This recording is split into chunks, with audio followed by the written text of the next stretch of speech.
Hello and welcome back to the stream. I've just noticed it's quite dark, so I'll actually turn on the light, I think.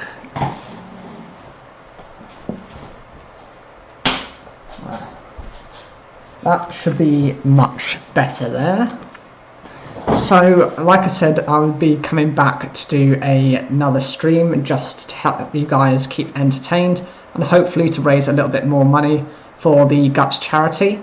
It's in the link that's on here and it's also in the donate. Please feel free to do so.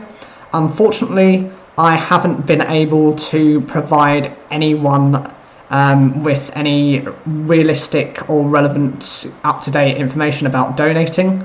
The reason for that is simply because I planned this actually only a couple of days ago. I've had to upload all the videos very quickly, and of the 23rd, making Yu-Gi-Oh content just to support the channel, and I've also had to do all the editing between yesterday and the day before, which means I've just had to kind of look after the content.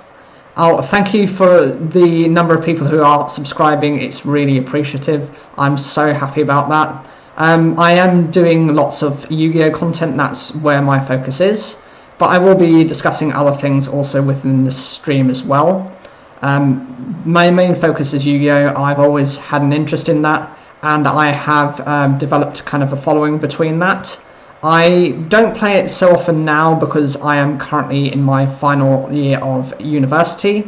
It's enjoying my course. It's called International Hospitality Management, and the best thing about it is it's kind of quite flexible about the different parts of the industry you can work in. The only downside, of course, at the moment is that, you know, with the hospitality industry, it is down and out for the time being just because of COVID. Now, I don't normal, but I'm also looking to hopefully work within the food production side of the industry. And the reason I say that is because I think everything to do with sustainability is really good. It helps to benefit everyone, and it's all about getting your food just in time, so you know you avoid Brexit and all other difficulties. So I'm actually going to be I don't actually have the cream cheese for it, so I can't have to put that on the backlog, but I am hopefully going to try, and I'm gonna be discussing some anyway. It's just if I don't keep up with him. So here we go. Come on. Yes, I agree. So, BBC News.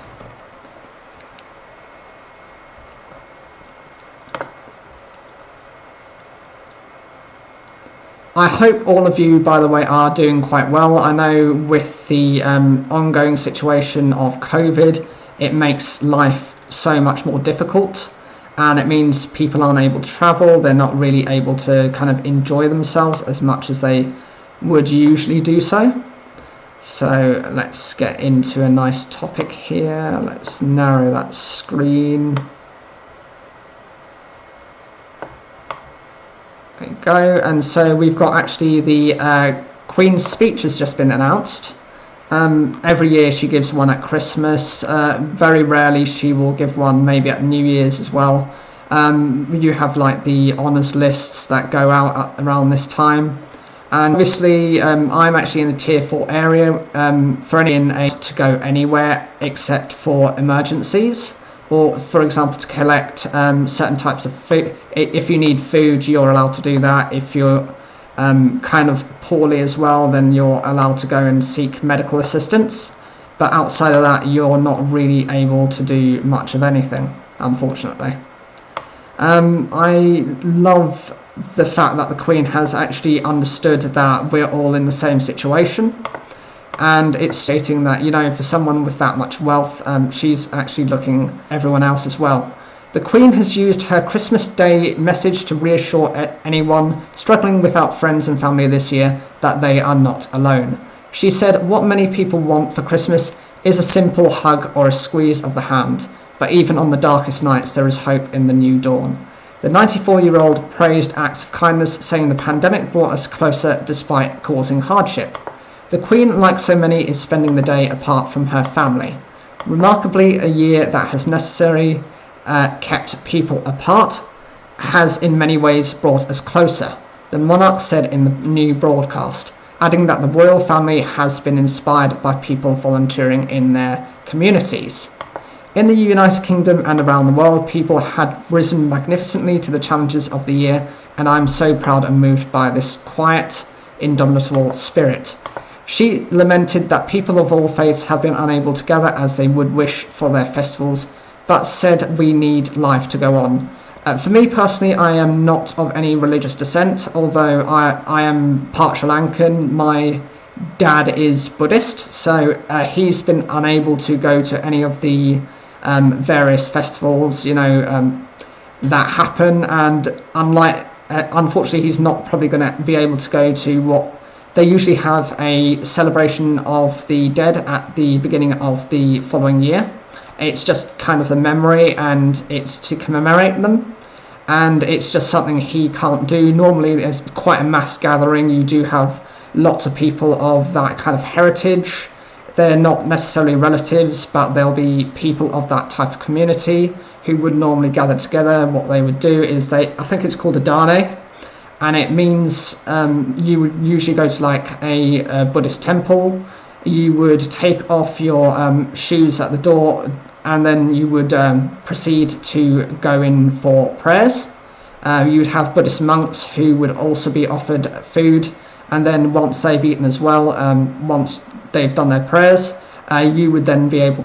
It's just a shame we can't really do that this year. It's just how life has to be. The Queen has highlighted Diwali celebrations last month in Windsor, where she is spending Christmas with the Duke of Edinburgh for the first time in decades, as an example of joyous moments of hope and unity despite social distancing. Of course, for many, this time of year will be tinged with sadness, some mourning the loss of those dear to them and others missing friends and family members, distance for safety when all they really want for Christmas is a simple hug or a squeeze of the hand, she added. I can understand this. I didn't lose, it's not a blood relative as such. I did unfortunately lose one of my, basically it was my uncle's wife. It does resonate with me, and it is incredibly important that you all stay safe, whatever you're doing. And the reason I say that is she didn't pass in the same way you would think. It wasn't through COVID, it was through other means. I think she'd actually started giving up on life, and that actually meant that she'd stopped eating. It was actually both her and my uncle who encouraged my dad to come to this country from Sri Lanka. So potentially if they hadn't done what they did, I would not be born to this day. So I'm incredibly and eternally grateful for everything they've done for us, and the support that they've shown my dad in this time. And we've tried where possible to support them as well by providing them with just a little bit of a contribution towards the funeral for a couple of reasons. Firstly, I'm not in the area. I'm actually more south than them, and it's quite a distance between me and where they are. The other thing is that my dad is 82. I found this out actually a couple of weeks before his 82nd birthday, that with the coronavirus, the average age of people dying is 82, and I don't necessarily believe in fate as such, but I do. This is the one saying I've always had in relation to the coronavirus. It's the one stupid thing that you or someone close to you does, which is going to cause people to die. And I really mean this. I take this as a lasting memory of something I've had before. If anyone has had this, please let me know, because I think we could understand each other from this.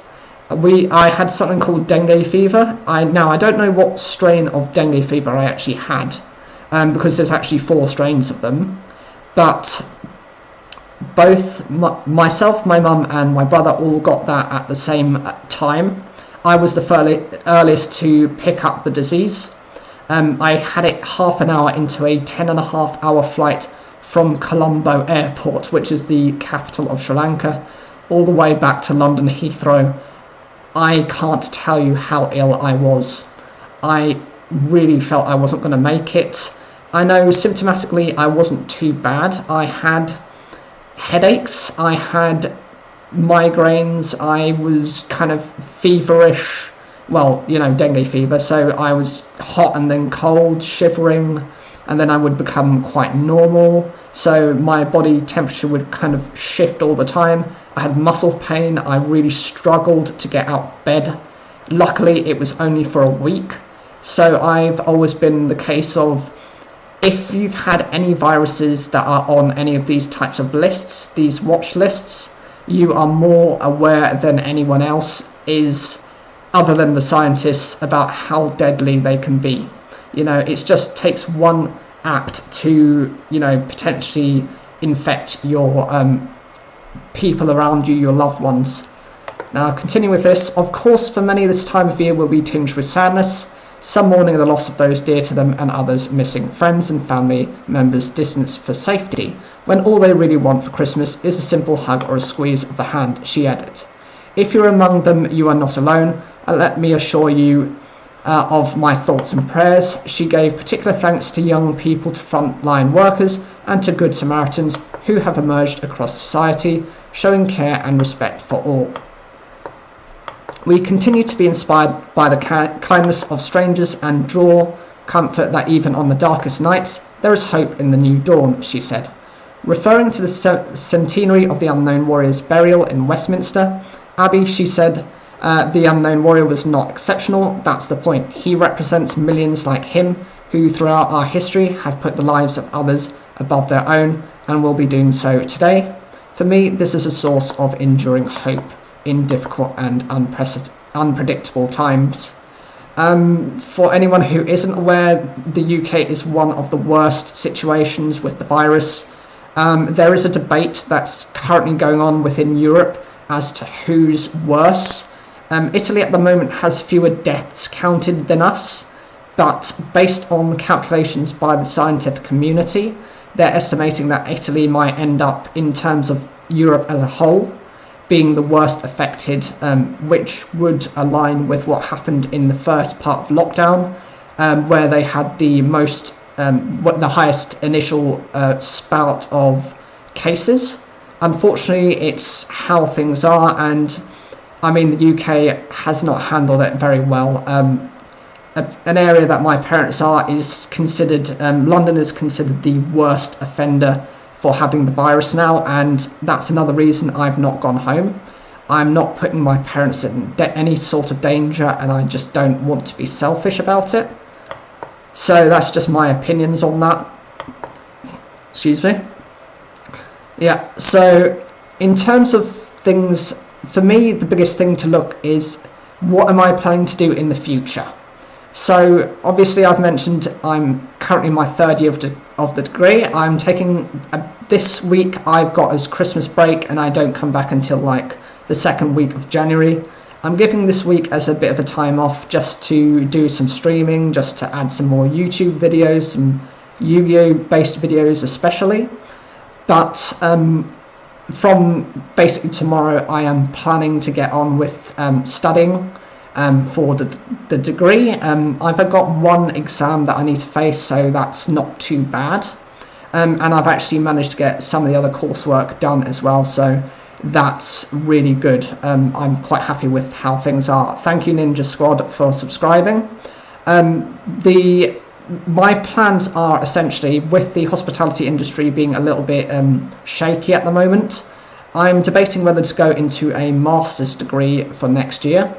I was meant to be in for, I was meant to be in placement this year, and actually Bournemouth University made, I think, what was the best decision and the smartest decision to make sure that those students who couldn't find a placement were given the option just to go into their final year. And that's basically what I did. I'm mindful of my age, I'm 28. I'm creeping very, very close to 30, and I'm just thinking to myself, you know, I should have come into university a lot sooner. I just didn't feel that mature at the time, and decided, you know, at least if I come into this later on, I've got a little bit more time to kind of prep myself, get myself ready, and understand what I need to do. as well as gaining the work history already. I've got more than anyway, so I don't think an extra year is going to make too much difference. And the thing is, I just thought I might as well graduate and try and get myself the best degree I can. I'm currently fully distance learning. The students who were on placement actually were 2 weeks behind all the other students who were in final year anyway. We were put into the university 2 weeks behind, so we all had to catch up, which is why we're kind of struggling at the pace. I don't think it's going to be so much of an issue soon, because when we go into our fresh units for the next year, which will be around February, we'll be at the same level as everyone else. And I'm not using it as an excuse. I want to use it as a way of kind of motivating myself to do the very best that I can do. Anyone who feels the same, use it as a source of motivation. Never use it as a way of bringing yourself down. This year has been horrible for pretty much everyone, bar very, very few rich people, or those who have those level of connections that they can kind of protect themselves. Anyone who doesn't have that, I think, has had just a bad year, and I'm sure 2021 will bring you a lot more joy, even if it is just a case of simple things like going to see your family, going to enjoy a coffee with them. But remember, I was saying that one of my relatives has just died, has just passed away. They have second cousins who are really, really young, and they don't understand. Unfortunately, she's gone. So I mean, I'm really missing them. Even though I'm their uncle, I'm their cousin. I always taught them to call me Uncle Peter, and they always do that as well. They love calling me Uncle Peter, and they don't know anything different really. That's the most amazing thing about it. The first one, she called me. The first time she called me Uncle Peter, not Uncle Peter. So I was like, "Can you not say uncle?" No, she couldn't, not the first time. And the first time my nephew managed to say uncle, he wouldn't stop saying Uncle Peter. So every time he ran around the kitchen, he would say Uncle Peter to everyone. And he would smile at me. That's the first time he ever actually smiled. He was quite a grumpy baby and didn't really like me when I was talking to him. I used to upset him, but that's just how things are. That's how life is at the moment. So just ash this up. So we'll have a look at some more news as well. I'm going to do another couple of news stories, and then I'm probably going to hit you up with one of my Yu-Gi-Oh videos. If you like them, please make sure to subscribe and please share. I'm just trying to get myself a decent sized YouTube channel. I've been trying to run it for a couple of years, and any support is greatly appreciated.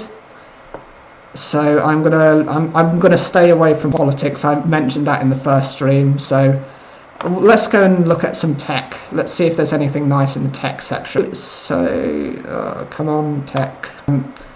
They've in my area, like about a month and two ago, they basically updated to 5G in my area. It doesn't feel like 5G. It feels like 3G. But that's how things are at the moment, and you just have to take it for what it is. Let's have a look here. So what's this? Okay, so I'm actually going to look at this because I'm going into the hospitality industry. So let's have a look at a chef. So it says here that Pete Evans, Facebook removes celebrity chef's page over conspiracy theories. Yeah, that sounds about right. Lots of people have been issuing conspiracy theories, and unfortunately people have been falling for it. And oh, come on tech, where are you? There we go. Yeah, like I said, my cursed thing is a bit slower than everyone else's. That's the thing. I would love to have just gone, and I was watching Teching 101's live stream a couple of days ago, and I really got inspired. I can't do anything about it, so I might as well see if I can help a charity out. And I think if anyone can do the same, that's an amazing accomplishment. That's something you should be proud of. these types of incidents and issues, to do with the body. It's not the case of something like something that's damaged to the arm. Usually that's something you can fix from the outside. Whereas if it's to do with gastrointestinal tracts, anything to do with that, anything to do with the small intestine, or even the lower esophageal sphincter, it's basically a muscle that's found around this area. It stops your stomach acid basically going up again, so it's the one thing you can kind of thank for not making you kind of feel ill, So we'll go over the conspiracy theory. Facebook has removed the page of Australian celebrity chef Pete Evans after he repeatedly shared misinformation about the coronavirus. Evans, who had about 1.5 million Facebook followers, spread conspiracy theories about COVID and vaccines, which are refuted by medical experts. Previously, Facebook had taken down individual posts from Evans deemed to be misinformation, but the platform has now removed his entire page. We don't allow anyone to share misinformation about COVID-19 that could lead to imminent physical harm, or about COVID-19 vaccines that have been debunked by public health experts, the company said. Facebook said it had removed the page for repeated violations of its policies. Evans had shared a range of debunked theories about the severity of the virus, mask wearing and vaccines, as well as incorrect claims about 5G networks. The chef came to prominence as a judge for 10 seasons on Australian cooking show My Kitchen Rules. His account on Facebook, owned Instagram with 278,000 followers, remains active. Evans posted on Instagram on Thursday that he was very glad to be one of the catalysts for a conversation about such an important topic, freedom of speech. Many of his fans about Facebook's decision. Misinformation controversies. Evans' critics have long called on Facebook to remove his access to the platform for spreading false information. Prior to the pandemic, several Australian health bodies had criticised Evans, known as Paleo Pete, for promoting pseudoscience about diets and cancer cures. In 2017, the Australian Medical Association accused Evans of endangering lives with his false claims about the benefits of certain minerals and toxins in the sunscreen. His following has grown larger this year. Some protesters cited his videos as inspiration for attending anti-lockdown rallies in cities such as Melbourne. In April, his company was fined by Australian regulators for selling a $15,000 light machine which he incorrectly claimed could cure the Wuhan coronavirus. Then in November, he lost several businesses' sponsorships after he shared a meme on social media that featured a neo-Nazi symbol. His post included a black sun, a symbol associated with Nazi Germany and used by the far right, including the Christchurch gunman. Following a backlash, he offered an apology to anyone who misinterpreted the post. His cookbooks were pulled by major retailers after that post, and his publisher, Pan Macmillan, said it had ended his author contract. Evans was also fired from the next Australian season of television show I'm a Celebrity, Get Me Out of Here. Well, this goes to show you the type of person you're dealing with here, doesn't it? I mean, you have to be incredibly insane to just do this. Australia's been really fortunate. In some respects, it's been very lucky. In other ways, it's been very intelligent in how it's processed things. Because it's an island similar to New Zealand, they're able to kind of offset the people who are coming into the country, isolate them in different areas, reduce the level of the impacts. Unfortunately for the UK, we have issues to do with lots of our areas are like hub airports for a lot of Europe. So people doing business travel, day-to-day travel, and just any kinds of travel actually have the ability to just travel where they want, and unfortunately that does spread the virus that much quicker. For him to start doing this and for saying this, it's just incredibly irrational and just insensitive. People are dying. Why would you want to put people into a situation that they don't need to be in? And why would you trust this person anyway? I mean, he's a chef and he's probably an amazing chef, but these are the types of people you just don't need to listen to. Listen to your resident experts. Yes, I know they don't always agree, and yes, I know some of them can be very arbitrary. They can have their own personal opinions clashing with those views. Try and take in those views, understand them, and then make your own decision. Find that the actions that you take are the ones that are essentially going to make the difference between how some people might live or some people might die. When you consider that, then I think you'll be truly in the best place you can be to make a decision. I remember back in the first lockdown, I mean, people were doing incredibly stupid things in the UK. People had never behaved like this before, not that I could see. People were going to supermarkets, and there were some idiots that were actually sticking their tongues out and licking produce, not just fresh produce as well. They were actually licking, and on certain, you know, we didn't know how long the virus would last on any sort of packaging. It's been discovered that they can last as long as 72 hours on things like cardboard. And there were also people licking the insides of toilets for whatever reason. You know, how is the virus getting out of your body? It has to be expelled. It either goes up or it goes down. And if it's going down, then it's going into the bathroom, and you know, you're just giving yourself some. I saw there were a couple of TikToks that were doing this dangerous trend, and I'm just thinking to myself, yeah. Unfortunately, if it does get to a point where the hospitals get overrun and you are that person, you know, be sacrificed, I think, you know, give it to someone who's done the right things and get rid of the person. Just send the other person on their way if, you know, if they've done something that stupid. There we go. That's just how people are, and that's just how things are responding at the moment. I hope you guys have had a good Christmas, whatever you're doing. And I think, I mean, for me, unfortunately, I haven't really done much. My lunch was essentially a chicken wrap. I did try and make it special where I could. I chopped a bit of, finely chopped some garlic in there, I think a clove of garlic. Mixed that with some mayo and just added that. And I also had some broccoli and cauliflower in there as well. Not inside the wrap, I think that would be a bit gross. It'd be a bit wet anyway, it'd make the tortilla a bit wet. But just on the side as just like a little bit of veg, just to pretend that I'm healthy, you know. That's just how it is. Okay, so we'll have a look at this story. So this is Portugal outrage after Spanish hunters massacre 500 wild animals. It's a bit of a shame. I haven't read the story yet, but I'm guessing it might be similar to something like with the minks in Denmark.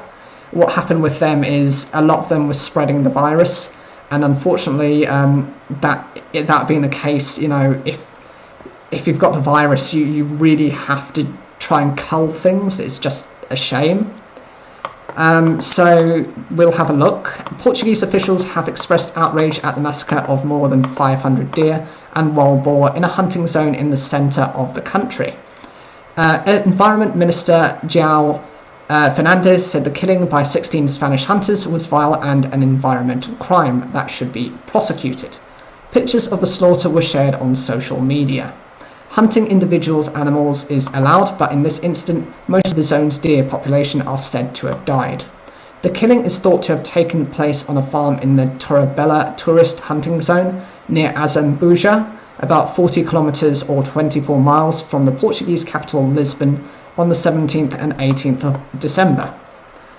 I can't read that tweet. I don't speak Portuguese. I know a couple of people who were Portuguese. There's one actually in my class who's on their placement at the moment, but maybe they could help translate. The 2,700 acre farm is described, as being walled in, meaning that the 540 animals had no means of escape from their killers. Oh, that's such a shame. They were basically hunted to extinction. The Environment Ministry said in a statement on Tuesday that the reports and news about the indiscriminate slaughter of animals had nothing to do with hunting, understood as a practice that can contribute to the maintenance of biodiversity and ecosystems. Okay, so from the poacher's point of view, they're saying that by killing the deer that they're protecting the rest of the wildlife because they need to feed as well. I don't buy that for 1 second. It's not, you know, they do it for sport. It's the same as in the UK. We have, a lot of people will have heard of fox hunting. I don't agree with it. Yes, they can be pests, and yes, they're classified as vermin, but I would, you know, rather deal with them more humanely than, you know, I'd rather have them kind of spayed and neutered, so they couldn't breed as much, than to have them just outright kind of just shot or attacked by dogs, because that's just typically how people hunt them with sport. It seems like the deer didn't have a chance. They were in an enclosed environment. They were captive prey, and I could just easily just picture someone just lining them up and just saying, you know, fire, which is just such a shame. Okay, so I think I will put on one of those Yu-Gi-Oh videos, just because you guys have been quite patient. I hope you like it. I did spend a bit of time on it, and I'm going to put one of these actually on random. It's going to be about a 20-minute video. I do have a couple of 45-minute videos, but I'm not actually going to put those necessarily in the stream. I don't think you're going to like that. I think those are actually going to come up as separate videos that will come out sometime within the next year, and definitely when those come out, hopefully for those that have been subscribed, you'll get notified. If not, I'll try and keep those in links, and hopefully you guys enjoy my media files. Right, so I'm looking, if you want to as well, I'm not sure when the first stream will come up, because it's still processing. It was like a 2-hour stream. I think I'm going to be doing the same kind of time, so I think you'll definitely be able to see it, but when you're going to be able to see it is anyone's question. So I think I'll go with this. It's to do with the Holy Knight archetype, and it's actually going through a list of the level 7 light attribute dragon type monsters which the Holy Knight monsters archetype can support. Alright, so there we go. So please enjoy. New Holy Knight archetype, which requires level 7 light dragon. Just quickly review what these monsters are and how they can interact with the new Holy Knight archetype. So the first card itself is Sayo Yu. This is a card that was used by Atea within the... It was in the Capsule Monsters, one of my actual favourites in terms of dragons. It's a card I have myself.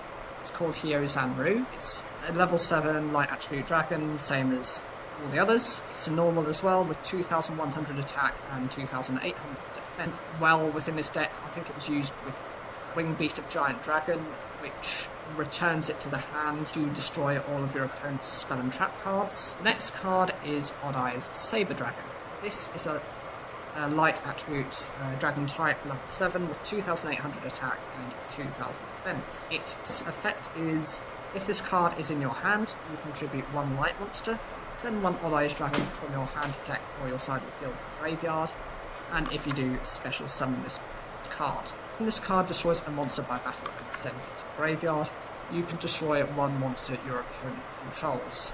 Out of all the options you have here, I think this is one of the better ones, simply because you don't actually have to use the effects of the Holy Knight archetype monsters, or the various support they have to bring it out. You do have the light attribute to the graveyard and an Odd Eyes to bring this out. Potentially as well, being able to destroy another one of your opponent's monsters is also quite good, as you can maybe, by virtue of its effect, destroy something that might be stronger than this card. Next card is Light Ray Diabolus. This card actually cannot be dealt with because of its condition, but it's something I was going to discuss anyway. It's a 2,800 attack and 1,000 defense monster. It cannot be normal summoned or set, and it must be first special summoned from your hand by having 5 or more light monsters with different names in your graveyard. Once per turn, you can banish 1 light monster from your graveyard and target 1 set card your opponent controls. Reveal that card, then place that target on either the top or the bottom of their deck. Whilst this card cannot be used by the archetype itself because it has its own special summoning restrictions on it, it is quite useful considering that the Holy Knights rely on being a light attribute supporting deck and could easily be splashed within it. The next card is White Dragon Ninja. It has 2,700 attack and 1,200 defense. It cannot be special summoned except with a ninjutsu art card's effect, and spell and traps you control cannot be destroyed by card effects. Fortunately, based on the conditions outside of something nor its summoning requirements, this cannot be brought out, but potentially, if this can be summoned within the deck, you're able to protect your back row, and the Holy Knight archetype itself relies quite heavily on those back row. The next card is Hieratic Dragon of Bazaar. It's got 2,600 attack and 700 defense. You can special summon this card from your hand by banishing one light dragon type monster and one dragon type normal monster from your graveyard. If this face-up card on the field would be destroyed, you contribute one face-up heretic monster instead, except this card. Of all the options, I wouldn't consider this card to be that decent. I mean, it's barely past a normal monster in terms of its effect. It doesn't have any. It has a little bit of protection for itself, but it does rely on you to bring out heretic monsters as well, and that means splats which might not work very well together. Okay, so this is the card that I was mentioning, which is the evolution of the original Seiyu. This is Radiant Seiyu. It's normal or special summoned from the hand. You can target one card on the field and destroy it. It cannot be destroyed by battle with a dark monster. Also, it cannot be destroyed by a dark monster's effect. Once per turn at the start of the damage step, this card attacks an opponent's monster. You can banish that opponent's monster until the end phase. Also, this card can make a second attack in a row. So this card has protection from all dark monsters. Potentially you can use things like DNA transplant to change all monsters into the dark attribute, in which case you basically skill drain yours and your opponent's field, as nothing can activate its effect. It's also quite decent because you can use monsters and their cards. It does rely on this card is attacking though, so it does not work on your opponent's battle phase. The next card is Destroy all set cards your opponent controls. This is another one I would relate to similar to something like that previous Hieratic monster I mentioned. The problem with it is it can only be normal or flip summoned to use that effect. It's special summoned by any of the Holy Knight monsters or by their various supports. It doesn't get this effect. It effectively becomes a 2,500 vanilla monster. Even with its effect, your opponent can always chain their set cards. Those are Archbrave Dragon. This is a light attribute dragon type monster with 2,400 attack and 2,000 defense. This card is special summoned from the graveyard. Banish as many face-up attack and defense for each card banished. Once per turn during the standby phase, if this card is in the graveyard because it was sent there last turn, you can target one type monster in your graveyard, except itself, with special summon it. Okay, so this card does have the ability to wipe out all of your opponent's back row, but it can only have this effect from the graveyard, and I don't think Holy Knight monsters have those types of effects. Alternatively, it does let you get out some of your dragon type monsters, which the Radiant Seiyu is a version of, so you can always bring out that boss monster. It's a decent card, but you're going to have to set it up in a different way to how the Holy Knight archetype prefers. And of course you've got the final card, which is Sorovis the Ancient, and well actually this is the final main deck monsters.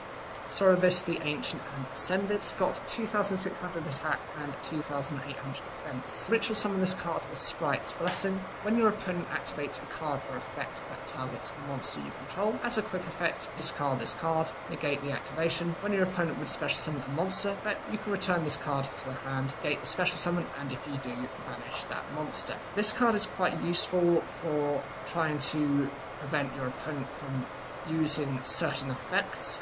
It's able to shut them down from doing things, so if you know based on your opponent's strategy how they like to play and have the deck knowledge to help you, this is always a way of shutting them down. And as for the extra deck monsters, you have Kaiser Dragon. It's just a fusion of Winged Dragon Guardian Fortress 1 and Fairy Dragon. You don't essentially summon it out from the Holy Knight archetype without summoning requirements, but you know, I thought it was worth mentioning just as it's a potential target. Michael, the Arch Lightsworn, is definitely a card you want to put within that deck. The reason being, it's 2,600 attack monster with 2,000 defense. It's very generic in its summoning conditions. It monsters all of the Holy Knight monsters' requirements, and its effect is once per turn you can pay 1,000 life points and target one card on the field. You banish that target. When this card is destroyed, you can target any number of other Lightsworn monsters in your graveyard, shuffle them into the deck, and if you do, you gain 300 life points for each returned card. Turn during cards of your deck to the graveyard. So with this first effect, being able to just target a card on the field and banish it, means your opponent is very unlikely to be able to recover that card unless they're playing something like Gren Marsh to Isa or one of these banish decks. Otherwise, you're getting the destroyed as well. It's able to recover your life points. The only kind of disadvantage of it is it does send cards from your deck to the graveyard, so if you're not able to sustain your turns, then you risk decking out, but that's the same weakness with all the Lightsworn monsters. It's the same with Judgment Dragon, who is their boss monster. It's the same with all of them. Next card is Black Rose Moonlight Dragon. This is the alternative version of the Black Rose Dragon, and it's got 2,400 attack and 1,800 defense. Needs one monster is special summoned to your opponent's side of the field, monster your opponent controls. Turn that target to the hand, and only use this effect of Black Rose Moonlight Dragon once per turn. So this card is incredibly useful for getting rid of some of your opponent's threats. It does rely sometimes on your opponent going into high level monsters, so that's where there could be issues. It does disrupt a lot of Xyz plays because they're going for rank 5s or above. They have to essentially summon them level monsters first to their field, so you can stop them that way. But it doesn't deal with link monsters because they don't have the levels attached to them. They've got link ratings, so that's where this card has a downside. The next card is Ancient Fairy Dragon. This has 2,100 attack, 2,000 defense. It requires one tuner and one or more non-tuner monsters, and the effect is once per turn you can special summon one level 4 or lower monster from your hand. You cannot conduct your battle phase this turn. You activate this effect. Once per turn, you can destroy as many field spells on the field as possible. And if you do gain 1,000 life points, then you can add one field spell from your deck to your hand. Okay, so this card has seen banned and limited use. Past, they've limited it because it's way overused. The ability to just special summon a level 4 or lower monster means you can easily go into Xyz monsters, but that's not the effect that's often relied upon. Field spells is quite useful, considering many of the archetypes actually rely on their field spells to do things. Some of the strategies are quite linear. So you've got things like Dragonic Diagram that's able to just destroy things, and then you're able to by being able to control that destruction, then destroy things which trigger off various other effects within a chain. By getting rid of that card, you lose the threat, and it's big in things like Mystic Mine, which I know people consider to be a very degenerate strategy. And of course, we've got a Yusei card, which is the final one. It's Shooting Riser Dragon. It needs one tuner plus one or more non-tuner monsters, so it is also generic. This card, one monster from your deck to the graveyard, whose level is lower than this card's on the field, and if you do, reduce this card's level by that monster's, but for the rest of this turn you cannot activate the effects of monsters with the same name as the same monster had in the graveyard. Only use this effect of Shooting Riser Dragon once per turn. Once per chain during your opponent's main phase, you can, as a quick effect, immediately after this effect resolves, Synchro Summon using this card you control. So this card is very flexible with Synchro decks, and it's often a staple for a couple of reasons. First, it being a Synchro Tuner means that any of those other ones that require a Synchro Tuner, some of the biggest boss monsters, Shooting Quasar Dragon, and some of the Tech Genus Halberd, Blade Buster as well, they require this. The other thing is it's able to adopt a different level, so if you want to choose a specific synchro monster for you to go into, you have much more flexibility with this. It doesn't let you level it up, but it does level down, so depending on what you're running, this can always be beneficial. And the thing is that this can actually react to your opponent. If your opponent tries to do anything, you can always, to try and remove this card, you can synchro summon using this, dodge that effect, and bring out a brand new shiny synchro monster. So I hope you guys actually enjoyed this video. I look forward to any comments you have. Please don't be lonely for this Christmas. I am actually broadcasting this as part of my Christmas stream. I am in tier 4 lockdown. I am stuck on my own. My parents are both in high risk categories in England, and I don't want them to be put in a dangerous situation. So I thought I'd actually start filming a few videos to go alongside my live stream, just as a little bit of support and to get you through what is potentially for many to be a difficult period. If you can donate to the below link, I'd be much appreciated. And throughout the stream I will be promoting this as well. Please look after yourselves and take care.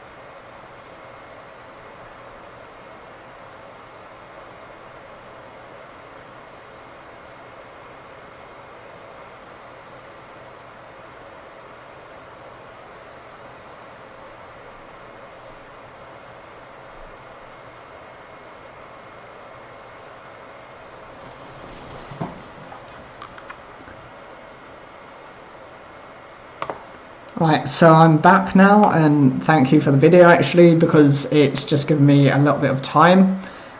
So I hope you enjoyed it, and if you want to see any more of my content, you can see that on my channel. Please make sure, if you can, to donate.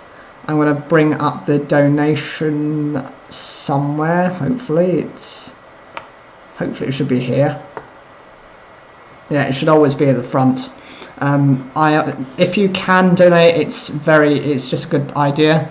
If not, like I said, at least you're supporting through looking at the stream. If you can share it, that's another way of getting it out there. I was actually going to discuss something to do with, like I said, I've looked at what I'm going to do in the future if I'm able to, depending on how COVID goes. You know, we should be vaccinated by next year. I have looked at potentially going to a master's degree, just as a way of trying to get myself a little bit of a competitive edge over those who are also in my industry, since hospitality has a lot of people who were made redundant. That means that you've got a lot of people who are even management and above that, who are, you know, far more experienced and actually will essentially outcompete me. So my alternative plan is, I was thinking of taking for a master's intellectual property law. The reason for that is because I have always been curious to understand law, and I find for me the biggest thing, you know, some people's biggest thing is to do with being powerful. Some people really love money, some people love travel. You know, everyone has their own kind of thing that they want from their workplace. For me, it's always been about being respected. I'll tell you where I was working before. I won't mention the name of the hotel, but it was in Bournemouth. It was in Boscombe, more specifically. Now, I generally, personally, my opinion on, I don't like Eastern Europeans. That, I'm just going to say it right. I just generally find them quite rude, direct, and offensive. And I have always found that. That's always an experience I've had with them. I've never had a, shall we say, positive experience. It's unfortunate, but that's how things go sometimes. And that's just how life is. So, you know, you just kind of have to suck it up. So I found two experiences. For starters, when I immediately got there, the kind of big manager was very kind of handsy. I am someone who loves their personal space. I was born in London, so I've never been a touchy-feely type of person. And I shudder when people touch me. It gets that bad. So I felt almost like I was being groped.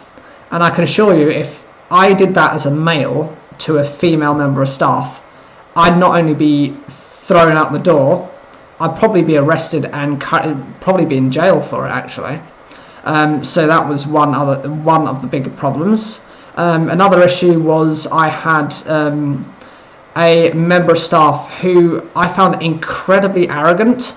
For someone of her age, she was in her 50s, to come to this country, you know, and act like she's my boss. It would be one thing if she was my boss. She wasn't, but she could barely speak English, so she was getting angry at me in Polish. So the only way I couldn't understand what she was saying. The only thing I could understand is that she had a threatening tone to her, and I told her, "You don't threaten me, because you really don't have the right to be here if you can't even speak the language." And that shut her up. I'm someone who believes very firmly in something called karma. I believe that actually what you do to people gets returned to you. So if you do bad things to people, you get bad things back. If you do good things to people, then you get the goodness back. However, I don't necessarily think you get exactly equivalent to the negative things that you cause other people. I think you suffer double. And the reason I say that is that the interesting thing is that fate has a funny way of working. Now, the hotel I was working is a seasonal one, so it was only running from the beginning of October before it shut down for the season. But, during that time, she was there for about a month and a half, and then I heard that she fell down the stairs at her house, so it wasn't at work, and she broke her leg. Therefore she was essentially not able to work within the job anymore. She couldn't deal with it. I felt that was a form of karma, because essentially what fate did was remove the problem. It removed her from my space, from my face, and it put her as far away from me as I possibly could have. I found that fantastic, and I couldn't have been happier when that was made. However, that was not the only problem I had. There was another one. She was a Polish brat, and by brat I mean brat. 21 years old, and she had the arrogance to mouth off at me, you know, to scream at me and to, you know, order me around when she wasn't a supervisor or anything either. She was very chummy with the supervisor, so that was a massive issue in itself. And what she ended up doing was she kept doing this. I have a temper on me. I'll be the first person to admit I have a foul temper, but that's hidden behind being quite timid. I will not react to something unless I feel under threat. And it doesn't have to happen once, it doesn't have to happen twice. It has to have happened multiple times for me to have been feeling like I'm backed into a corner. Now, she thought that me being silent was a form of weakness. She learnt the hard way. Seriously, she learnt the hard way. 3 days from the end of the entire season, I turned round to her after she'd probably 1,000th time, and I'm not kidding you on this. 1,000th time, honestly, I think it has been that long.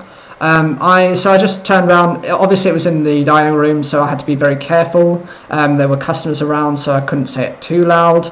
And the thing is, I had to be very careful of my phrasing, because if she took that back to a manager, by me saying what I did say, what can she really do? You know, the manager could then ask for a meeting between the two of us to speak about it, and then I can say my words were literally, "Stop bossing me around." That was it. That shut her up. I wish I'd actually done that from day one. If it was that way, she would have just left me alone. The funniest thing is then the last couple of days on shift, she didn't speak to me at all, which for me I was more than happy with.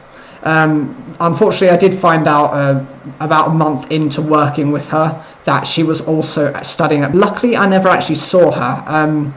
She kind of had that ring to her voice to be able to recognise who she was if I had to pick her out of a crowd. So it wasn't an issue, and because I'm in my final year and it's distance learning, I know I will never have to see that brat again. So that was my bad story with her. what I ended up doing as well is the hotel at the end of the season likes to put on like a staff party. For me, the people I was working with, either I couldn't care less about them, or there were a few that I hated. So I just said, I had a couple of people ask me, "Oh, are you going to the Christmas party? Oh, are you going to do this? Are you going to do that?" I said, "Nope," and I just stormed out. My last day, like once I said, "Look," to the manager. Fortunately, he's quite a soft manager. He was fine. I respected the position more than I respected him. I think he was kind of being walked. So I essentially just said to him, "Look, no, I'm just not going to be going. I just don't want to. It's not my thing." And so I just left. I didn't, I wasn't rude. I just said bye, and that was it. Someone else asked me who was the supervisor, and that one I did storm out of, because I did blame her. Because she was so close to the bossy little madam, I did blame her, and I wasn't aggressive to her, but I just said no. When she asked me about the staff party, and then she said, "Why?" And I said, "I don't want to." So I made it very explicit, very clear.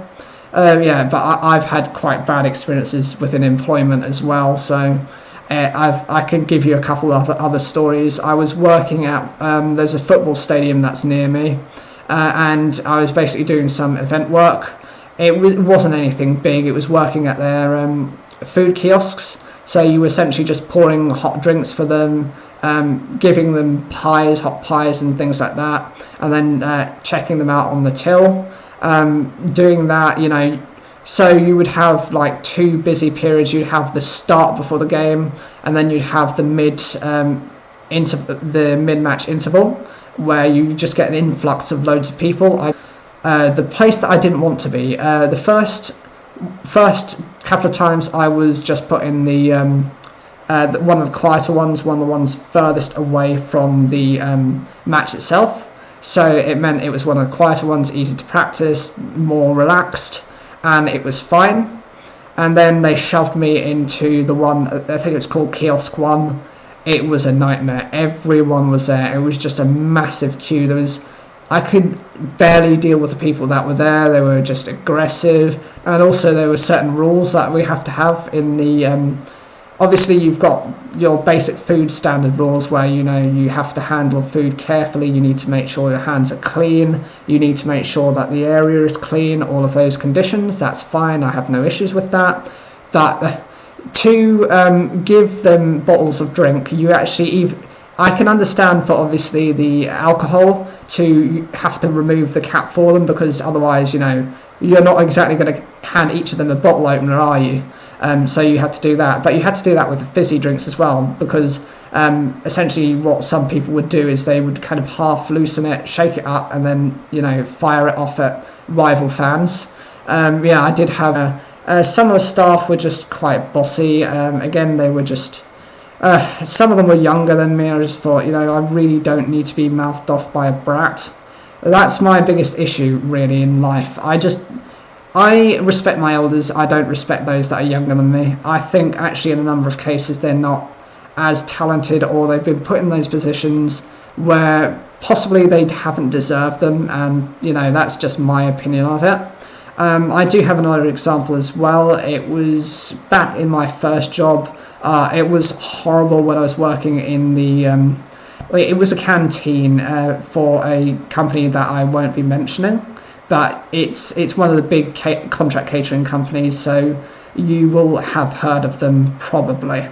Anyway, I was on a specific contract. Again, I won't give the specific details of that in case that identifies me, but I was in kind of their head canteen, which is in central London, and I was basically their apprentice at the time. I was there just asked to do certain tasks, so cook the breakfast, do the prep for lunch, and serve people on the tills, and just fill up the cold display. So that was all fine, but the chef, there was a chef manager. He had, if anyone knows who Dave Benson Phillips is, well, I'm showing my age there, then you know the kind of voice that the guy had. It was that same voice, but it was an aggressive version of Dave Benson Phillips, who is actually he was a TV children's presenter at the time when I was growing up, and he was constantly, screaming at me, moaning at me, to the point where I did actually have a breakdown at one point. I was actually transferred to different sites, and they gave me more stabilized training. So every 6 weeks I would rotate to a different unit and then just work in them. I mean, it was fine, it was what it was. I got paid the same as everyone else despite being an apprentice.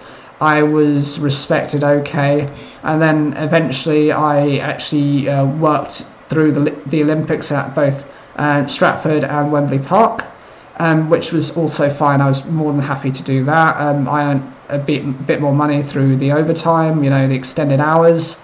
And then they left me at a final site where I stayed for a few years. Unfortunately, they did have redundancies. I wasn't made redundant, but the changes that they made I found weren't acceptable to me. I didn't like the new area manager, couldn't stand her, and she'd been promoted already from a different site to that position. So I just thought, this woman has been in the contract for as long as the contract has existed, which is over 20 years. She's stuck in her ways, she's stuck how she is, she's very corporate. This is how the policy is, this is what you do, this is how things are, this is what you do. If you don't do it this way, then I will get you in problems, blah, blah, blah. You get the message, the authoritarian type that thinks they're bigger than they are. Yeah, that's what she was. I was given the opportunity to become a supervisor, and that's my biggest regret, not taking that to begin with, because the person who ended up taking that position was absolutely useless. He would sleep in his office, he was in his 50s, he would make inappropriate phone calls to, I don't know who he's talking to, but maybe his, I don't know, his Christian following, his church maybe, or maybe his wife or kids or something like that. And then he would then try and pin all the blame for him not being able to do his work on me. Unfortunately, because it was an ageism thing, they took him being in his 50s and me being in my 20s. Obviously, they favoured him, which was ridiculous. I think personally, there was a vendetta against me. But I just thought, what, I'm going to quit and I'm going to let them rot. I'm going to, because the thing is, I said everything that was wrong with him. And actually, the thing is, if the person who replaces me says exactly the same thing, then it must be true, because I've had no influence on that person. I will have never met that person. If you've got two people with a story that's corroborated, then more likely than not it's going to be true. I don't know what's happened to him now. It has been about 5 years since I've left. Well, it's about 5.5 years since I left that company. As far as I'm concerned, I hope he's just been fired. He was just so useless. He didn't have any right to be there. But that was just my opinion of it. So yeah, as I mentioned, I've had quite bad work history. There was one place I did like, but it was just as a cleaner's position. It was a night cleaner in a gym. It was really okay because I was able to just get on with my work, because there was only the night manager and maybe I think it was a night porter as well. Because it was just them, all I would have to do is once an hour just radio down to say, hello, this is my hourly check, I'm fine. Just so that they knew that I was okay, I hadn't fallen or injured myself or caused any problems. So I just did that, and then I would get on with my work. No one was there to really bother me. I was allowed to just clean, just so long as everything was clean, it was fine. Unfortunately, again, it was another member of staff who got in my way and on my nerves. This person had actually started at the same position as I had, but the difference is that he started a week later than me. So actually I trained him up and the other person, and then he is essentially started acting bossy and thought he was my boss. I took it for as long as I could, and then I just left. I just thought, one of these days, but I left but I did it quite in a quite a devious way, not evil, but I actually said, you know what, he was actually starting to get on other people's nerves, and I really liked the people on the day staff. I didn't see him much, but I was friendly enough with them. I thought, you know what, if you're going to start threatening to act against them, I'm going to make sure that they're covered when I leave. So I did actually, basically before I left, the day before I left, I sat down with the manager, and I then just sent a whole list he's had and what he's causing to other members of staff, and who knows what's happened to him, but I doubt he's still working there. I mean, I'm not the type of person who likes to interfere with other people, but if you're going to treat people like that, expect to, you know, be made to suffer the consequences from those actions. For me, I would like to, in the future, possibly get to a management position, just because I need to get myself something more respectable. I've got more than 7 years of work history, and you know, there are people in their very early 20s who have got supervisory positions, and I just don't understand how I'm still stuck in the position that I am, despite having the experience I've got. That's just how life goes sometimes. Anyway, that's the end of that story. I think what I'm going to do is I'm actually going to cover a couple more of these news stories as well. I hope you guys are liking this. I have been doing a mixture of a couple of forms of content that I do. I do the Yu-Gi-Oh! Mostly Yu-Gi-Oh! Stuff and some anime stuff in there as well, just splashed in. But I have a secondary channel which goes into look and discuss about the news. And so I've just basically done these live streams as a bit of a merger between the two, just to break it apart and just not make it just purely Yu-Gi-Oh! Or purely about the news. And of course, since everything is how it is, I just want everyone to have a relaxed experience. If you guys can donate, make sure to do so. You've got the link down below. I would have liked to have gotten, say, some interactive comments so I could respond to them, but unfortunately I don't have many viewers at the moment. It's just one of those things. It's the first time I've started live streaming, and I'm hoping to do some more later in the future, hopefully get a bit more of a following, but we'll see how it goes. You know, it's best to walk before you run. So we'll just look at the science section.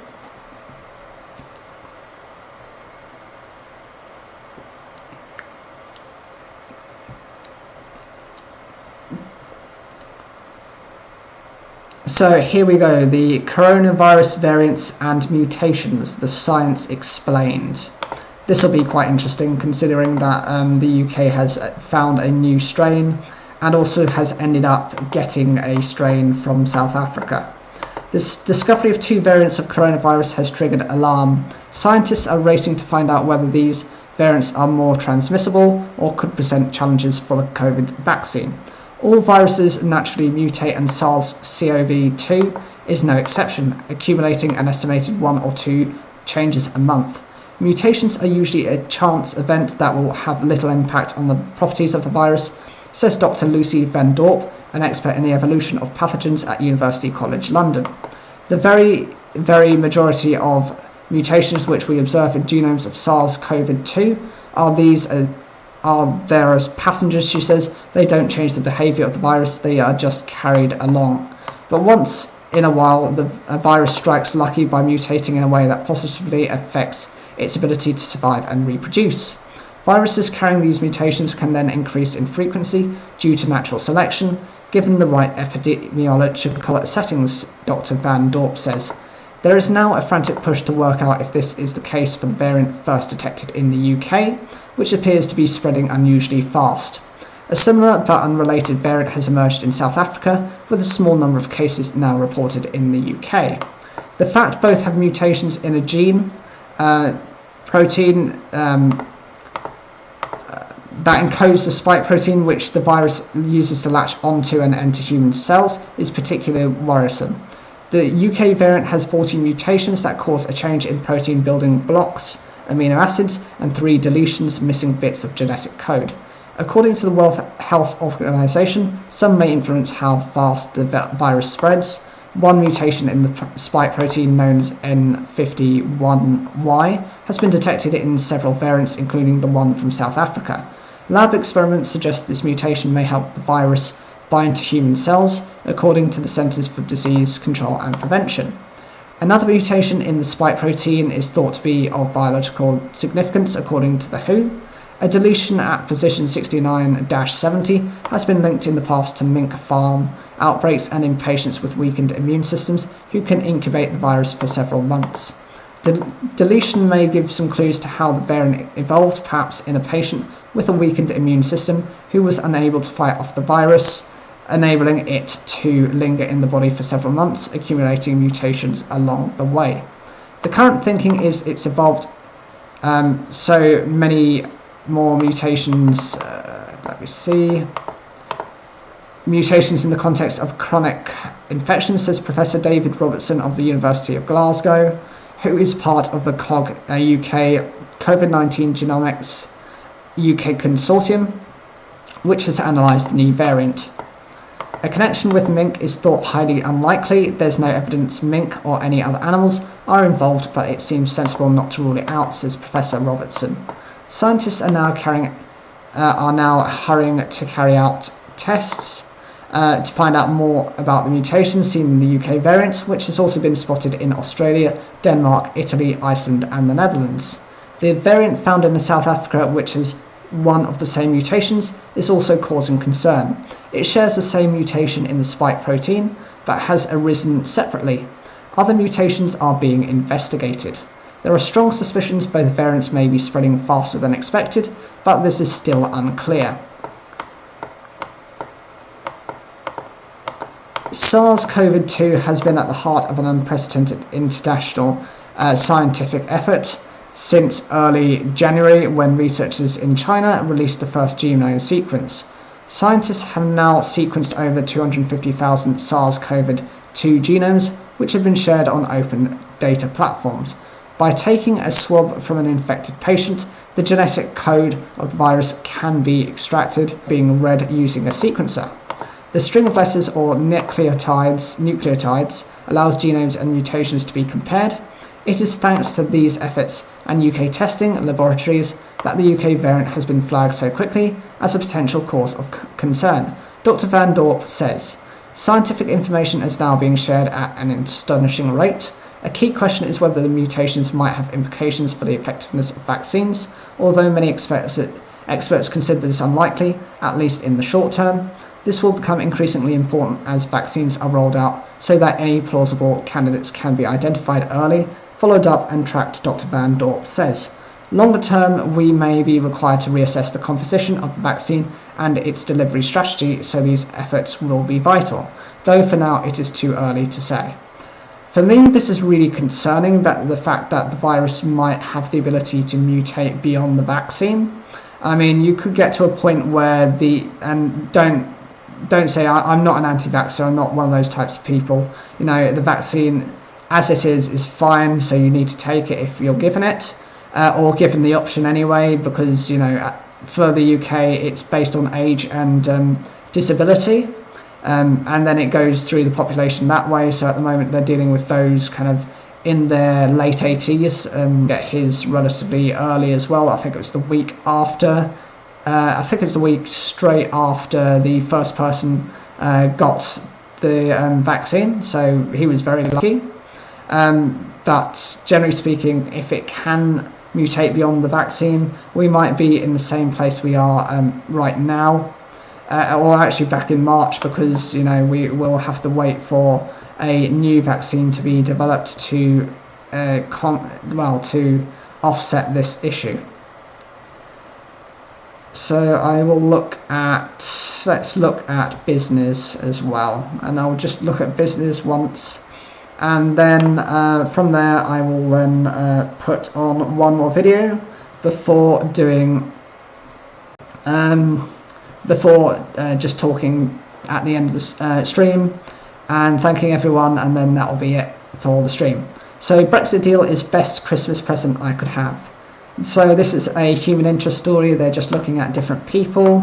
As a reminder, please, if you can, donate to the link please do so. It's to help with gastrointestinal disease from top to tail. So that means from this point to, you know, where your lower esophageal sphincter is, your throat, to, you know, your bowel, that kind of area.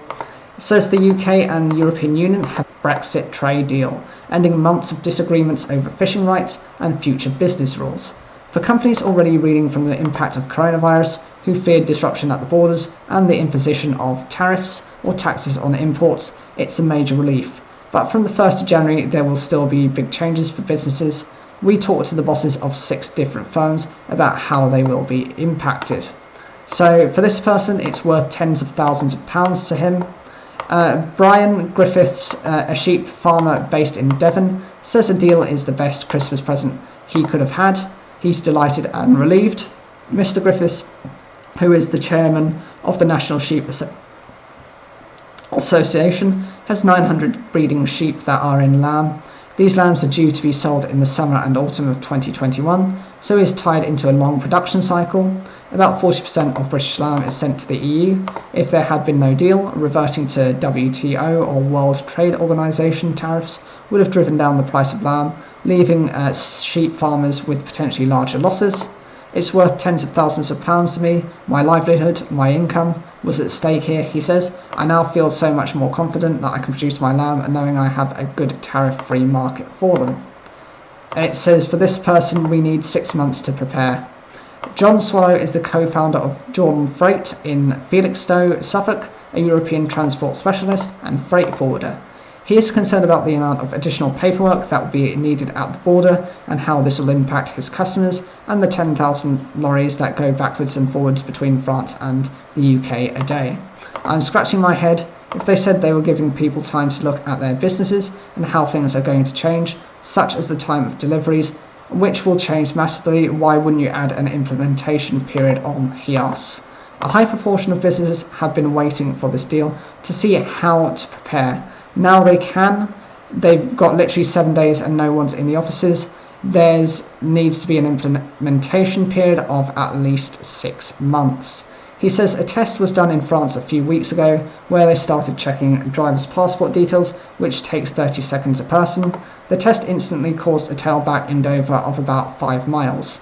You're going to see an awful lot of drivers not returning to the UK because of this, he stresses. There are going to be people wanting their goods moved into the EU, but there won't be enough drivers. There are not enough drivers to move the goods right now.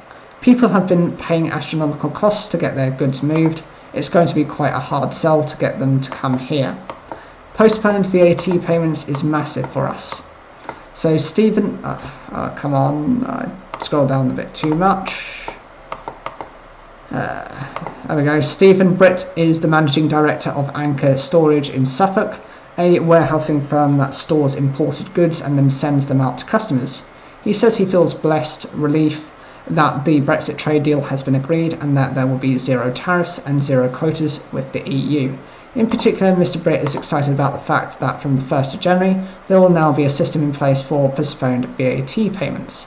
For the longest time you've had to pay out the VAT on import when the goods come across the border, but now you'll be able to account for this in your quarterly accounting instead, he says. Had we not left the EU, it is unlikely that the HMRC would have allowed it. It's a cash flow issue for them. This takes the brakes off doing business globally. So Julie Price is the managing director of Julie Price Insurance in Hinckley, southwest Leicestershire.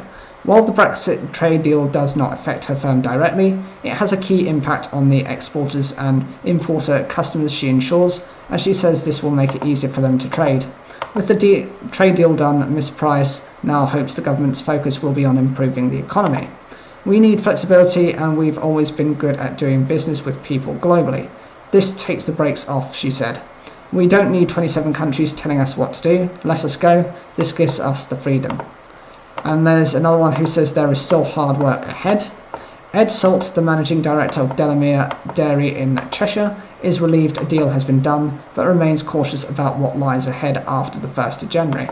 It is a backward step in respect to trade with regards to red tape. There's a huge amount of import paperwork that will be needed that previously wasn't, he says. Yes, there are no tariffs. Yes, we have a free trade agreement, but those are arduous. He points out that the deal will still need to be ratified by the 27 EU member states, and it is possible that the deal could be held up if the countries don't all agree, which happened during the EU-Canada deal when part of the Belgian government opposed it. I'm delighted, but there is still hard work to achieve, and we have a trade deal, but we're going to be trading in a different way going forward, and we have to be prepared. And how will this affect VAT on digital sales? Joe Smedley, the founder of Red Herring Games in Grimsby, creates and sells games such as murder mysteries to private and corporate clients. Her firm does a lot of trade outside of Europe, so she says the changes are unlikely to have an impact on her sales. However, she believes if the trade deal means the scrapping of the current rules governing VAT on sales of digital services in the EU, that could provide a boost to smaller firms like hers. If that was being ditched, a lot of small businesses that were put out of work would be able to come back to the marketplace again. As for her supply chain, at the moment it seems to be intact as she mostly buys from UK sellers, but she says that if they are sourcing goods or materials from the EU, border delays after the 1st of January could eventually have a hidden impact on her business. So there you go, you've got a combination of different opinions. Everyone's situation is going to be different, mine's going to be different. We have something in the UK, well, the European Union had the Erasmus programme. It wasn't something that I was interested in, but it's where you could opt to study within a different university, and you'd be provided with some funding to go alongside that. That funding is now cut because of that's an agreement that we had as part of Brexit. So that means that there's less kind of freedom of movement from students as well, particularly a bad thing. If you're very adventurous, yes, it's going to be a costly thing. And the thing is, I know of a few people who did go on for the Erasmus programme, and I can't remember what they did. I know that one or two of them enjoyed it, but not everyone will have done so. Okay, so it's about time for me to play one more of the videos, and then then I'll start signing off soon as well. Hopefully. That's a bit odd. I can't get the alerts up, but I suppose that's what it is. Anyway, I'll just put another video up, and then I'll be signing off soon at the 2-hour mark. So we just open media, 7 lots. Now I will show you the level 8 dark synchro monsters. Here we go. And welcome to my Yu-Gi-Oh channel. So this is part of the stream that I'm doing for Christmas. Make sure you guys aren't lonely, and this is a bit of a fill-in. We're going to be covering the level 8 Dark Dragon Synchro Monster. Now you might be asking, why am I... They do actually have this kind of protection or requirement that relates to this specific set of monsters. So I'm just covering them so you actually know which ones are affected by those protections, by those archetypes. So the first one is Beals of the Diabolic Dragons. It's a 3000 attack, 3000 defense monster that requires 1 Dark Tuner, plus 1 or more non-tuner monsters. The effect is it cannot be destroyed by battle or card effects. Take damage from an attack involving this card, or from an opponent's card effect. This card gains attack equal to the damage you took. So this card is one of those you want to protect, alongside with things such as Void Cauldron, which also provide a lot of protection. This is an amazing card if you're around. For one thing, every time something actually manages to beat it in battle, it goes to the point of saying, well, I'm now going to take your attack, and I'm going to become your attack, and then I'm going to run over you without being destroyed myself. Of course, it has become a lot weaker in now than it was when it was first introduced, because the thing is, you've got non-targeting effects, you've got send effects now, which make it a lot more difficult to kind of keep this alive. It's like Drowning Mirror Force, Storming Mirror Force, you've got various monster effects that now can deal with this card a lot. The Kaijus, who can just tribute over it to remove it. The next card is Void Ogre Dragon. It's got 3000 attack and defense, and it's a Dark Tuner plus a non-tuner monster to summon. Once per turn, when your opponent activates a spell or trap card while you have no cards in your hand, as a quick effect, you can negate the activation, and if you do, destroy it. This card, I think, has some relevance to the Infernity archetype, as most of their cards have Void somewhere within these types of names, so you had Void Cauldron, for example, as I mentioned. Being able to shut down one of your opponent's spell or traps is always decent, considering that the Infernities don't want you to have cards in your hand anyway, but the problem is that if your opponent can just easily quite bait this out, if they have multiple cards that can get rid of this, they might waste one of their weaker ones to force you into triggering this effect, because remember, even you have to use the effect to protect this card, you can't just chain it onto another card to protect itself, so that's where its kind of weakness lies. I would compare it a little bit to something like Cyber Barrier Dragon. It can only allow the negation of the first attack. So if your opponent is going to attack, they will use their weakest monster first, just so that they can get over the Cyber Barrier effect, then proceed to get rid of the Cyber Barrier Dragon, so they don't have to deal with it in the future. Next card is one of the newer cards to be introduced. It's Chaos Ruler, the Chaotic Magical Dragon. It's got a 3000 attack and 2500 defense, and it requires a tuner plus one or more non-tuner monsters. The effect, if this card is synchro summoned, you can excavate the top 5 cards of your deck, and if you do, you can add one excavated, light or dark monster to your hand. Also send the remaining cards to the graveyard. You can banish one light and one dark monster from your hand and or graveyard, except this card, to special summon this card from your graveyard, but banish it when it leaves the field. You can only use each effect of Chaos Ruler, the Chaotic Magical Dragon, once per turn. This is a fantastic card to keep around. Though it doesn't really do anything when it's on the field, it actually does rely on when it's initially summoned and when it's revived. Just a 3000 attack beater anyway. It's then able to dump a load of cards, so you can think of it like Painful Choice. You get to rid most of your lights or darks, so you can bring out some of the other Chaos monsters. You've got Chaos Sorcerer, Lackluster Soldier, Envoy of the Beginning. You've got Chaos End Dragon as well, Envoy of the End. There's some other Chaos monsters that I can't kind of remember as of top of my head, and the thing is, you're always going to be guaranteed to receive one of those light or dark attribute monsters back as part of the effect. The other thing is, just banishing a light or dark to bring this card back isn't a bad thing. With many of the strategies involving recovering some of your cards, such as Escape from a Different Dimension, those help to bring them back, and so you're not really losing anything, even if this just becomes a 3000 attack and a monster summoned. Next card is Borrowload Savage Dragon. It's one of the more popular cards that's been introduced within the game, and I'm not surprised why. One of the Borrowload monsters with a new Go of Reigns, the previous anime that was just released prior to Sevens, I can see it being still remaining quite popular and quite relevant. Requires a tuner plus a one or more non-tuner monsters. And if this card is synchro summoned, you can equip one link monster from your graveyard to this card.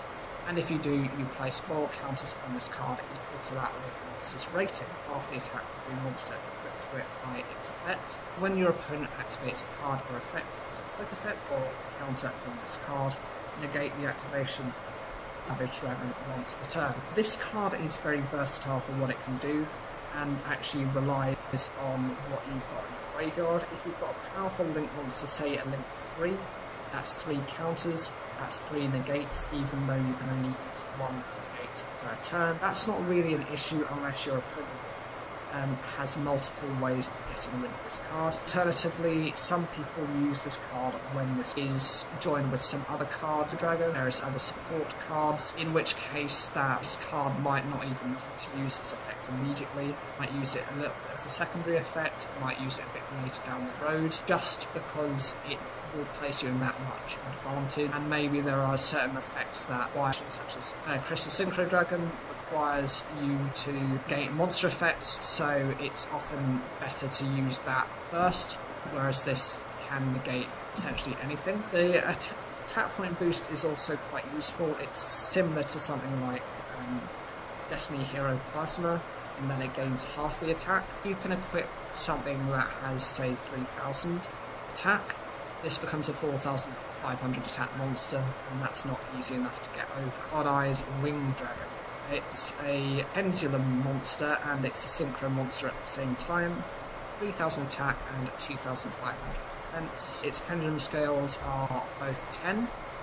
Pendulum effect is once per turn before damage calculation.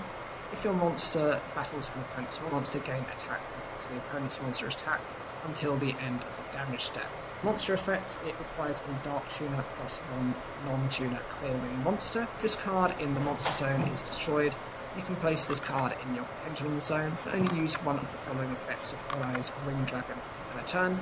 You can target one effect monster your opponent controls, negate its effects until the end of its turn, or during the battle phase, if you control the synchro summon card, as a quick effect you can destroy all level 5 or higher monsters your opponent controls. So we'll address the different effects. For the pendulum effect, it essentially means that you can guarantee that your monster is always going to beat your opponents because it gains that level of attack.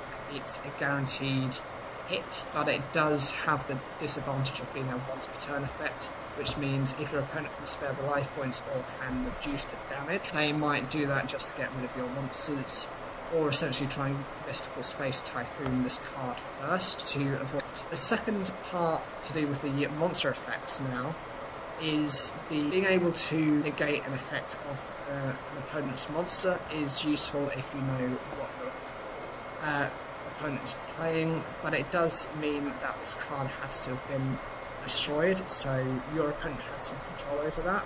If they play, send it to the graveyard, return it to the deck, return it to the hand. All ways of dealing with this card without destroying, then it doesn't get these effects. Alternatively, the second part of that effect lets you just dark hole most of yours and your opponent's monsters. The disadvantage again, it sees monsters and link monsters don't have any level ratings to them, so they are completely immune from this card's effect. Next card is Starlight Red Dragon Archfiend. It's got 3000 and it requires a tuner plus a non-tuner monster. Its effect is this card's name becomes Red Dragon Archfiend while it is on the field or graveyard. Once per turn, you can destroy as many special summoned effect monsters on the field as possible with attack less than or equal to this card's other than this card, then inflict 500 damage to your opponent for each monster destroyed. This is a brilliant effect because it essentially wipes out your opponent's cards, and then they are punished 500 times the number of monsters they had. Of course, this can only be used when your opponent's monsters are face up, so if they've got any defensive strategies or defensive monsters, and they're set, this effect isn't so much of a trade-off with this card. It can still attack, and there isn't really a disadvantage to it. Of course, it can't protect itself. I don't see that as that big of an issue. So now we're getting into the cards that Callum Kessler actually used within Yu-Gi-Oh! 5Ds. He was the one who used the Infinity archetype. First is his Dark Signer Dragon, 100 Eyes Dragon. It's got 3000 attack and 2500 defense, and it requires a Dark Tuner monster plus one or more non-tuner Fiend type monsters. The effect is once per turn you can banish one level 6 or lower Dark effect monster from your graveyard. Until the end phase, this card's name becomes that banished monsters, and replace this effect with that banished monster's original effects. This card is destroyed and sent to the graveyard. You can add one Earthbound Immortal monster from your deck to your hand. Okay, so this card has a lot of synergy with the Infinities, but it can actually be used by various other decks as well. Anything that meets the requirement of being a level 6 or lower Dark effect monster can have its effect transferred to this card, depending on what you've got. I mean, I'm not going to search for it now, but you've got so many different effects that you can take advantage of. The best being, some destruction effects, you've got some negation effects, banishing effects. For example, Chaos Sorcerer, who benefits from that type of banish effect as well. That's being a level 6, so it's really versatile within any kind of deck that specialises in that. Of course, the other effect, if your opponent is able to get rid of this, lets you go for his Earthbound Immortal, Kakapu, or you can go for one of the others depending on what prefer, but this card is probably one of the more versatile options out there. The next card is Infernity Dream Dragon. This is when he comes back into his own reality, when he has his deck together, and this is his boss monster without being one of the Dark Signer monster. It's got 3000 attack and 2400 defense. Requires a Dark Tuner monster plus one or more non-tuner monsters. And the effect, once per turn, if you have no cards in your hand, you can select one monster your opponent controls. You can destroy that monster and inflict damage to your opponent equal to half its attack. This card cannot attack during the same turn you activate this effect. There are a few monsters with this type of effect, but often they can only use this as like a once-off effect. This is a once per turn, so it can be a bit of a trade-off because you might be doing less damage than you would with a normal attack. But potentially, if your opponent has back row, you don't want to risk that, and it means that you can just get rid of your opponent's monster without actually having to go into battle. The disadvantage is you do have to have no cards in your hand, similar to Ice Dragon, for it to gain its effect, and so I think really that's the only problem with the card. The next card is Hot Red Dragon Archfiend. It's got 3000 attack and 2000 defense. And it requires a tuner plus one or more non-tuner monsters. Once per turn during your main phase 1, you can destroy all other face-up attack position monsters on the field. Monsters other than this card cannot attack the turn you activate this effect. This is also one of those cards which is considered very strong. Being able to just wipe out all of your opponent's monsters, say you want to set a few things as well so you don't get dealt with your own monster's effect, means you've got forms of protection, you're able to just get over your opponent's monsters, and it's a really nice effect. The small trade-off is that you're only able to attack with this monster, but relatively speaking, it's a very small downside. It's nothing I'd be too concerned about. Now we've got the original Red Dragon Archfiend. It's got 3000 attack and 2000 defense. The effect is after damage calculation. This card attacked an opponent's defense position monster.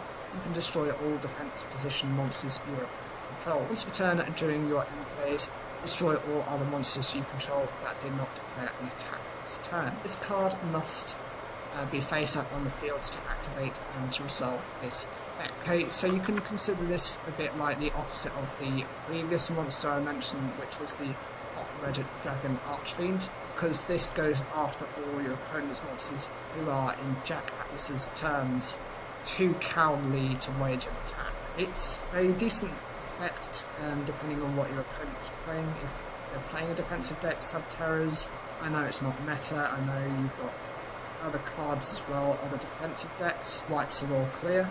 In exchange that, after just one attack. The problem is it does destroy all monsters you control that didn't attack.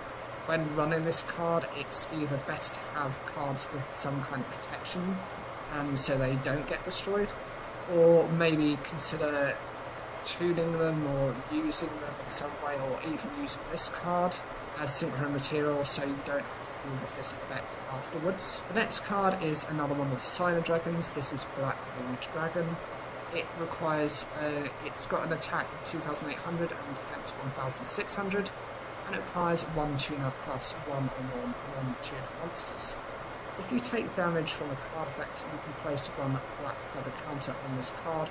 Instead, this card loses 700 attack for each Black Feather counter on it. Once per turn, you can remove all Black Feather counters on this card and target one face up next to your opponent controls.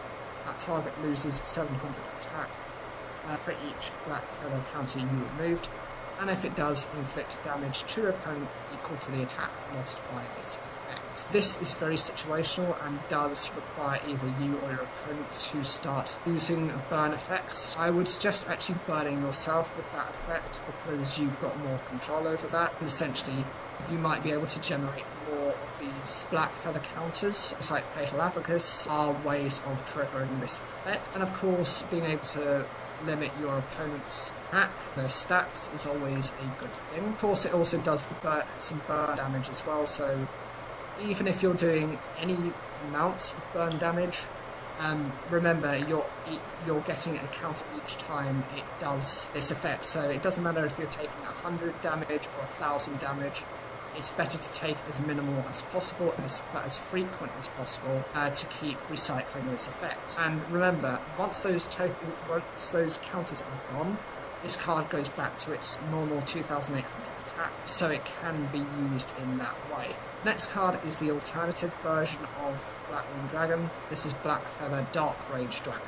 It requires 1 tuner plus 1 or more non-tuner monsters. And the effect is, once per turn when you take damage, you can send up to 5 cards from the top of your deck to the graveyard. You're sent to the graveyard by this effect. This card gains 400 attack. This is quite a strange effect. It's a little bit different to how the other Blackwing Dragon works, and actually I would argue this is one of the alternative versions that is probably weaker than its predecessor. First, it requires you to take damage, then you have to mill up to 5 cards, and of course you're relying on discarding monsters that you might need later on, and it's only for a 400 attack boost. If you can control this effect during each turn, then yes, you can get this to quite decent attack really easily, but it does have no protection to it. So if your opponent has anything that can destroy it, then you've wasted your turn yourself out for nothing.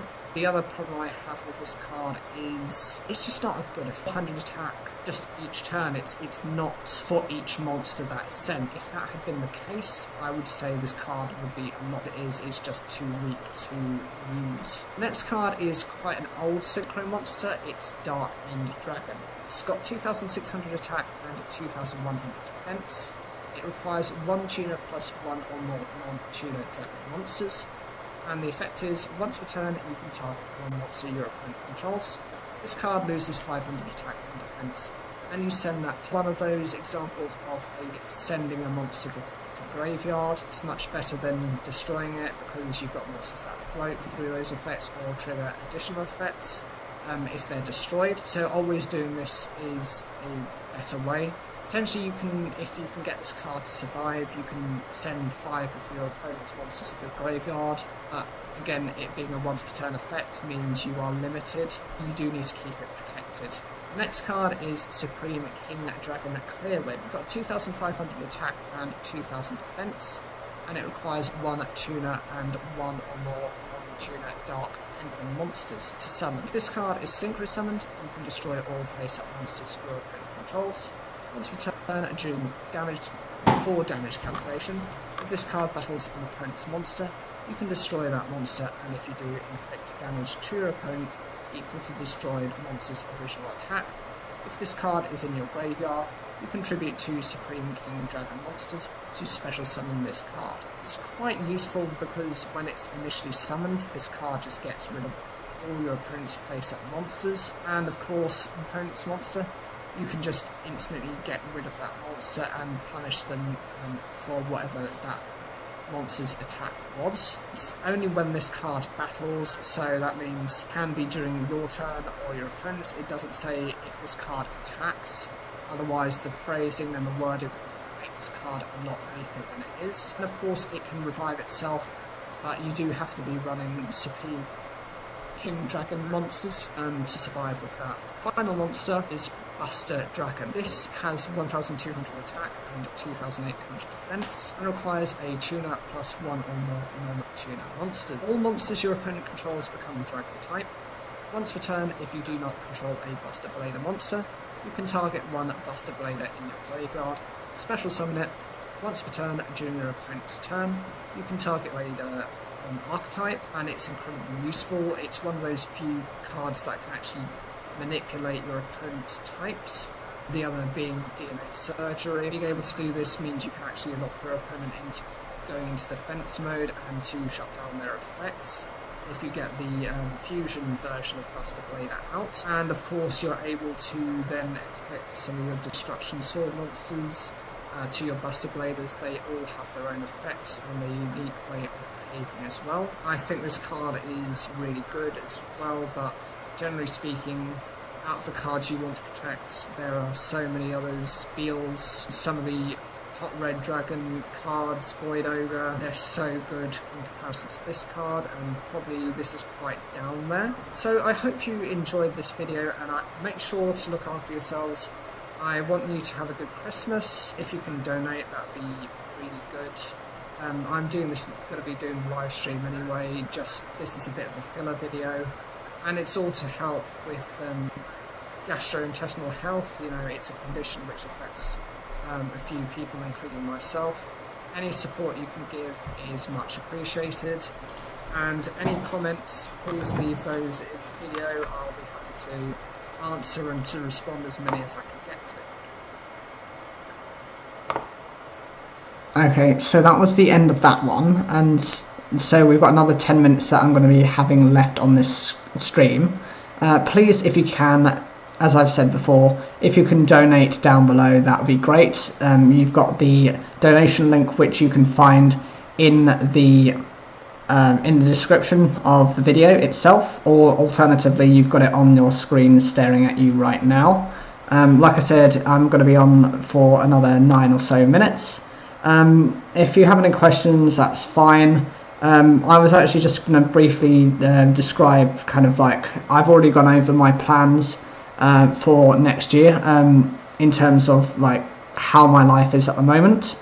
Unfortunately, I will specify as well that I have not been able to earn anything within this time. I haven't earned anything within the last year, simply because the virus has meant that every time I've tried to get a job, you know, everything becomes ultra competitive unless you are exactly, you know, you've got people with so many years of experience above me who are still struggling to find a job. It's just one of those things. I've been lucky enough to put some savings aside to keep myself floating above water, but there's only a point where, you know, I myself will start suffering as a result. It's just how life is, and for how things are, everything's just really about survival, protecting yourself and protecting your immediate family. Whilst it's nice to try and protect other people, you have to sometimes consider, for me, I just find it quite annoying. More than 7 years of work, you know, give me a chance. It's a shame, and you know, it's just one of those things that I just find incredibly annoying. I would love if anyone ever has the kind of opportunity to just push me into that direction, because I'm in the UK, but I'm also quite aware of the various risks that are attached, and by that I mean there have been stories in the past through sites such as Indeed, where people have ended up being scammed. So Indeed is one of these, it's just like a normal posted job website, and so on. And what they do is they advertise, they match the employer to prospective employees. So an employer will pay for an advert to have their ad put for their job position put online for a certain amount of time and for certain conditions. And they're allowed to put on some things like, if they want to test you, they can put some tests on there, and they can do things like reasoning, verbal skills, maths, those types of examples, just to see how you fare, including even some customer service ones for like restaurant and waiting staff as an example. And they also put together like a job description / person specification, as well as what benefits you can receive within that job. But even within that, there are people who will scam the system and will try and claim some money from you. I've seen examples. They're mostly air sector roles because they're some of the higher demand ones, where they will force you to essentially say, we're not going to pay a DBS check for you. It's a check to make sure that you've not really got like that you're a safe person to be handling people with people who are vulnerable, basically. So that could be vulnerable children or vulnerable adults or the elderly, you know, people with various types of situations. And so from that point, I can see why they do that. But they always advise what you need to do is should never be required to pay. As a general rule, they say, you know, if an employer truly wants to invest within their staff, they should put the £15, and that's all it is, £15 to have a DBS check done for you. Because if they're truly invested in you joining the company, they should be able to pay that price. If they're not willing to do that, more likely than not, they will have an ulterior motive and will then probably take more money from you. So you need to keep your guard up, especially now with just how desperate certain people are for getting jobs, that the conditions for working are now in the favour of employers. Whilst that's not always a bad thing, because it means that, you know, you could get the right relevant level of skill necessary for the job description, it is a massive disadvantage if you are looking for the ideal candidate, because guess what, there probably isn't the ideal candidate. There might be one or two within the strange Venn diagram that is the employer's head, but rarely will they have that. Normally they will have to bring them in to observe the company's culture and their behaviours and trying to stimulate them naturally within the workforce. Whereas, you know, in some of these employers are in fairyland where they think, oh, if I just choose this person because he's the most skilled, they'll instantly be able to fit in with the job and the people around them. That's not always true. Sometimes those people are very arrogant. They know that they're worth a certain amount, and you know, they will treat themselves as the boss of the company, essentially, when they have no right to do so. That's the downside of not being prepared to train up your staff. You essentially end up with a disloyal person who, if and when they find something better, and they will simply leave you with as minimum notice as possible. Even at the point that they enter the job, who knows what to say? Maybe they'll just turn up for a day, you know, it's not for me, and then move on. And then you have to re-advertise again. I can't remember how much it costs to advertise and to train new people, but I think it's somewhere around the £12,000 mark. So this is a very expensive exercise if you get that wrong. I am looking for jobs at the moment, and I am trying to kind of start up my own kind of food little bakery business. I have the skills and knowledge and the hygiene knowledge and certification to go alongside it within my local area. I'm starting to get everything kind of launched soon, not immediately now, because I know with Christmas people will have kind of overstuffed themselves, but I'm getting a website together. It's called the Alternative Bakery 26.co.uk. You can find that.